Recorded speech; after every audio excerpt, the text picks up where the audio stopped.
review the EOC practice test 1. So right here in the figure below, the diagonals parallelogram ABCD intersect at 5, 2. What is the coordinates of point C? So there's point C. I multiplied 5 and 2 by 2 to get 10 and 4. And the way you do that is using the midpoint formula.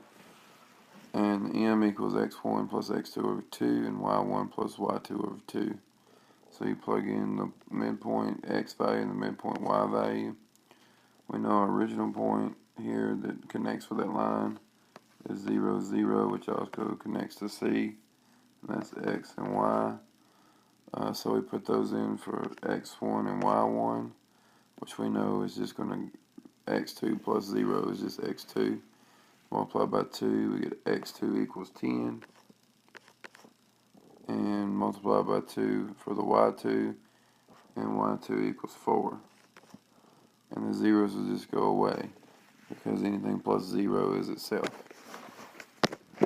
Alright, on the next one, no calculator found the average rate of change from -1 to 1. The points there are -1, 5, 1, -1. So x1, y1, x2, y2. These are slope formula, y sub 2 minus y sub 1 over x sub 2 minus x sub 1. We plug our points in, -1 minus 5 over 1 minus -1 gives me -6 over 2, which is -3. Inscribed angle, that's 72 for the arc. SQR, it's inscribed angle, and angle is 1/2 of the arc. So 1/2 of 72 is 36. Right here, which data could best model by quadratic function? You just draw your line through the data and see which one looks like a U-shaped graph. And as you can see, C does B. A and D are both linear. B is a scatter plot. Really no correlation. C makes a U-shaped graph. Alright, right here, which is equivalent to sine of alpha.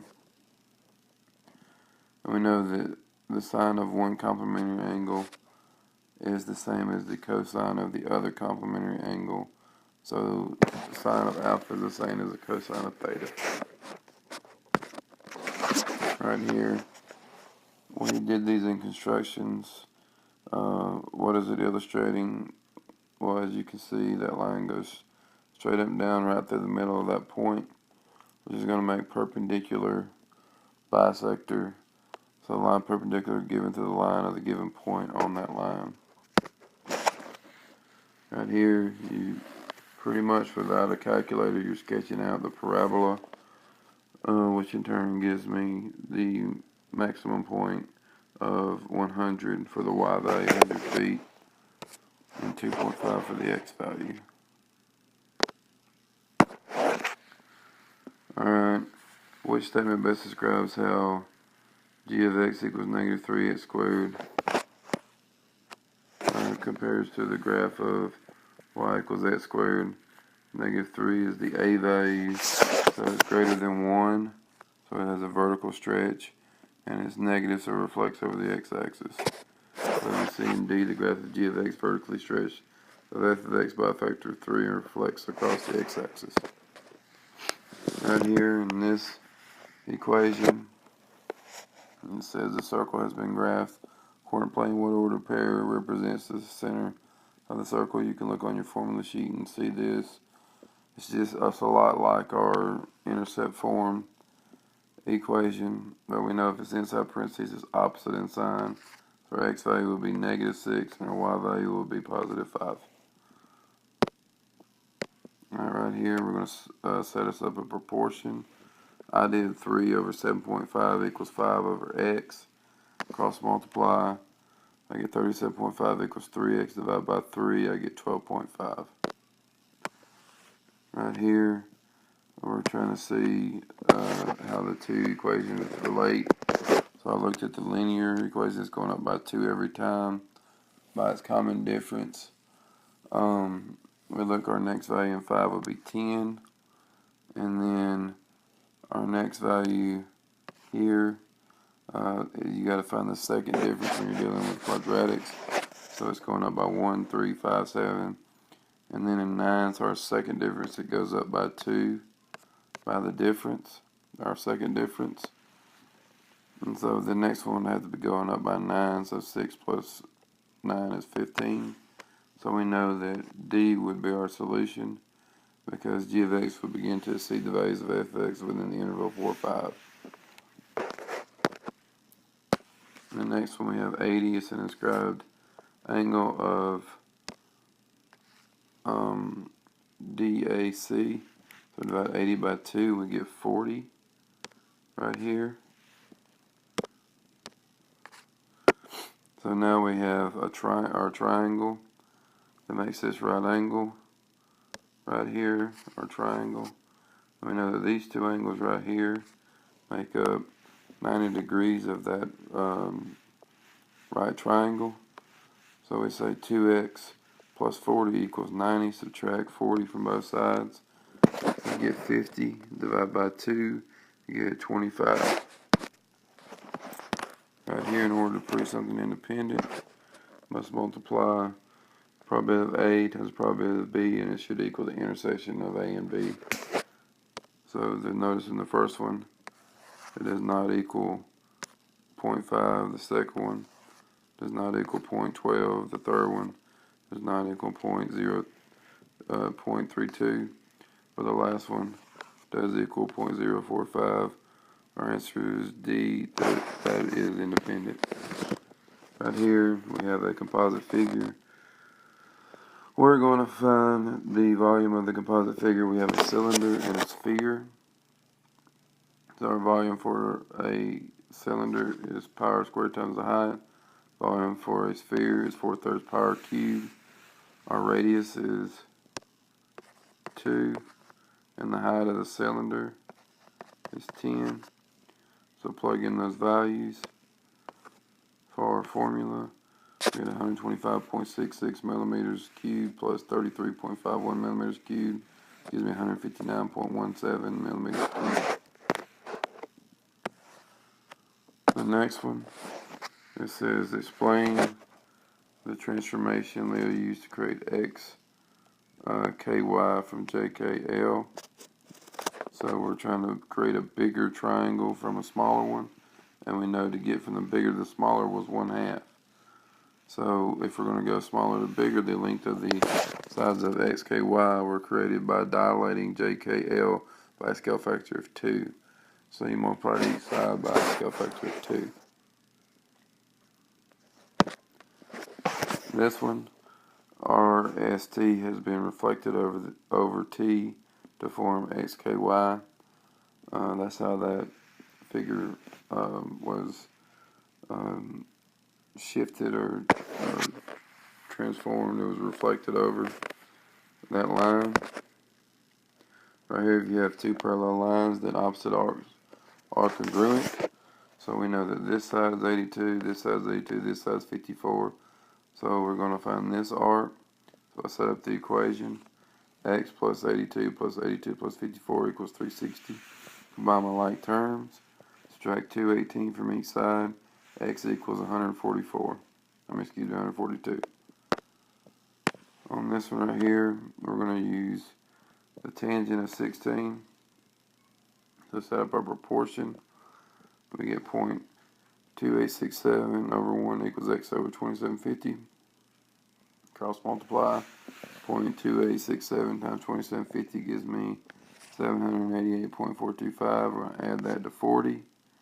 We get 828.425. The next one, dilate by a scale factor of 2/3 to form triangle XYZ. So we know that they're similar, so our angles are going to be the same. So if these angles are the same for the larger triangle, they're the same for the smaller. So we do 50 plus 100 plus x equals 180. 50 plus 100 is 150. Subtract 150 from each side. X equals 30. Next one, we're doing the probability of a given event. So we know the probability of given is probability of A intersect B over probability of B. When our given is go to college, and we see that our given is right here. So that's going to probability of B. Going to go on the bottom. And that's our B event, go to college. And then probability of go to college and live on campus. Remember, and means intersect, also means multiply.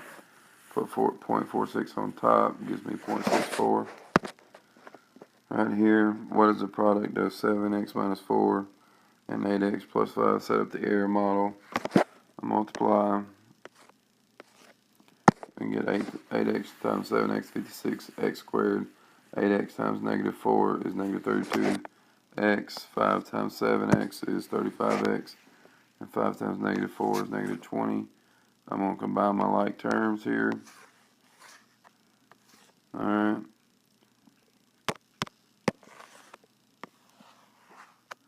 Combine my like terms, add them together. 35x minus 32x is 3x minus 20. Right here says, what is the height of the projectile in 2 seconds? Show your work, explain what it means in terms of projectile. Plug in 2 squared, 4 times negative 16, and then plus 80 times 2. This gives me 2 and 96, so after 2 seconds, projectile will be 96 feet in the air. Right here on this one, says, well, what times will the projectile be at 64 feet? Plug in 64 for HT. Subtract 64 on both sides here. And then put it in the calculator, find my intercepts, 1 and 4. So at 1 second, the projectile is going up at 64 feet. So it would be 64 feet on the way up, and 4 seconds is going down when it says 64 feet. So it's at 64 feet at 1 and 4 seconds. Alright, this one I'm going to show it algebraically and with the graph, how the projectile reaches the greatest height. So we look at our graph, we can see the greatest height is at 100. In our equation, when you complete the square with the formula h equals negative b over 2a, our a value is negative 16 and our b value is 80. So we got negative 80 over 2 times negative 16, which gives me negative 80 over negative 32, which our h value is 2.5. Plug that back in, and we get the k value is 100, so our maximum height is 100. Right here on this one, JML is 40, so that's 40. That's an inscribed angle, so that makes the arc 80. And so we're going to subtract 80 from 280, from 360, and we get 280. Alright, so now we have 2 arcs, and we know our angles on the outside of the circle. So our formula, arc minus arc divided by 2 equals the angle. So we got to get, one of my arcs is 280 minus 80 divided by 2 gives me 100 over 2, which is, which gives me 200 over 2, which is 100. Right here, Jennifer and Medley have a rectangular prism, and she realizes that she could triple the length and double the width but still fit under her bed. I said, what is the ratio of volume to Molly's box? The volume of Jennifer's box, so volume of a rectangular prism is length times width times height. So I set up 2 mock boxes, 1 times 1 times 1, and 1 times 3 times 2, because I tripled the length and doubled the width. And so we end up getting 1 unit cubed and 6 units cubed, which gives me a ratio of 6 to 1. And right here I distribute the negative 1. It gives me negative b cubed and and then negative b and positive 1. Put them underneath each other, cancel those out. These give me negative 3b. There's nothing to combine with 5b squared, so you bring it down and plus 1.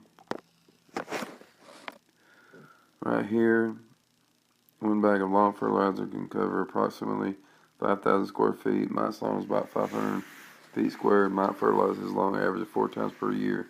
About how many full years will he be able to fertilize his lawn with 1 bag of fertilizer? So first of all, say 500 square feet times 4 times a year. Give me 2,000 x equals 5,000 square feet. This in the bag divided by 2,000, 2.5, which gives me a full 2 years. Right here, I'll draw my line out, my transversal out, which shows that 2 and 4 on the inside of it, which makes them alternate interior and they're on opposite sides, and 3 and 5 are also on the inside of the transversal and on the inside of the parallel lines, which makes them alternate interior. Right here, if you add a rational and irrational number, you get irrational. So we can see that 4 plus 7 are irrational numbers. Our square root of 7 is irrational, so therefore that would be irrational. Notice that 4 is rational, 6 over 5 is rational, and 0 is rational. Right here we had to find the surface area of the cube, and you get 600 centimeters squared. And then we use that 600 centimeters since both volumes are the same. Plug them into both surface areas are the same. Plug it into the surface area formula for a sphere right here. Divide it by 4 pi, and then take the square root of 47.7. You get a radius of 6.9. Then we plug that back into our volume formula. Volume equals 4/3 pi r cubed.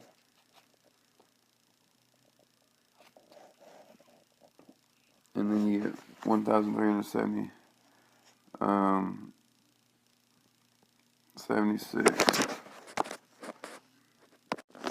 And that's as close as we're going to get to the actual answer because of the rounding involved in our approximations. Alright, here we're going to set a proportion to find EG. So we do x over 3 plus 6 over 4, cross multiply, 4x equals 18 divided by 4, x equals 4.5. Right here, we'll look at our formula. First I factor out a -1 because we can't have a negative x in there. The two negative ones multiply, give me a positive. Then we have x plus j and x minus k. And then we're going to set them both equal to 0. We're going to subtract j and add k, which gives me a negative j, positive k. Since our a value equals 1 now, it's going to be going up. And we have a positive k. Alright, positive k and a negative j. So the answer is B. Alright, here. Circles on a square quadrilateral R is 2 as shown in the diagram. PR is tangent to circle O at point Q. PQ is 7. So we know that PQ is 7. And that RS is 20. We know that these sides are equal. So we know that if that's 20, then from here to here would be 13, because 7 minus 20 is 13. If that's 13, then the bottom's 13. And that side makes 13 as well. So we add up all the sides. 13 plus 13 plus 13 plus 7 plus 7. And after you add up all the sides,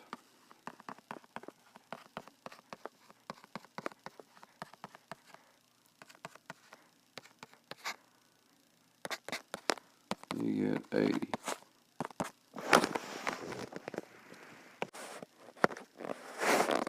Right here, a random survey was conducted about gender and hair color. What is the probability of randomly selecting a person has blonde hair given that it is male? So we know the given is the total of the male. So the total of the male, 1506. We know that's going to go on the bottom. And the intersection, what goes on the top, it's the probability of event A intersect B over the probability of B is to find the given. So male's B, and the probability of male intersect. Blonde hair goes on the top, so that's 876. And that gives you 0.58.